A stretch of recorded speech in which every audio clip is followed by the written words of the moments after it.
அனைவருக்கும் வணக்கம். ரீசெண்டாக ஒரு நியூஸ் என்னென்னா, திருச்சி கிழக்கில் பொறுத்தவரை 2 பேர் நிற்க வைக்கிறது தான் பெரும்பாலானோர் பேச்சு அடிபட்டிருக்கு.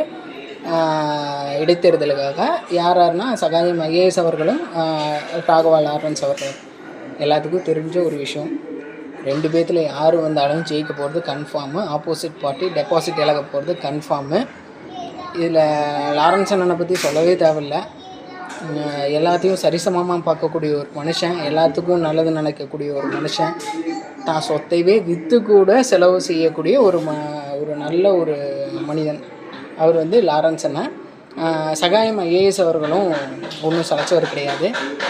அவர் இருந்தப்போ அவர் கலெக்டராக இருந்த எல்லா இதுலேயுமே பார்த்திங்க அப்படின்னா வேறு லெவலில் கொடுத்துருக்காங்க. அவரோட பொதுமக்களுக்கு இதெல்லாம் நல்லதோ அது எல்லாமே பார்த்து பண்ணியிருக்கிறாப்புல. இந்த மாதிரி 2 இருக்குது.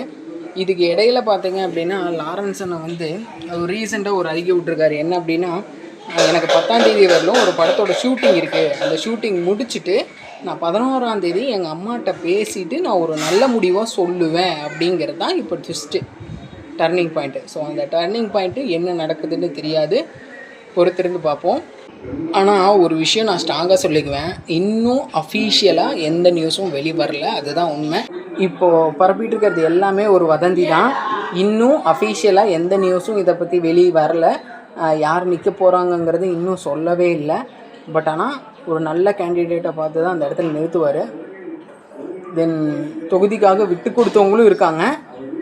தெரியல என்ன நடக்குதுன்னு. ஏன்னா எத்தனை பேர்த்த நிறுத்துவாங்க, என்ன பண்ண முடியும்னு தெரியல. ஆனால் வெல் பிளான்டு தான், எல்லாமே பிளான் பண்ணி தான் பண்ணுவாங்க.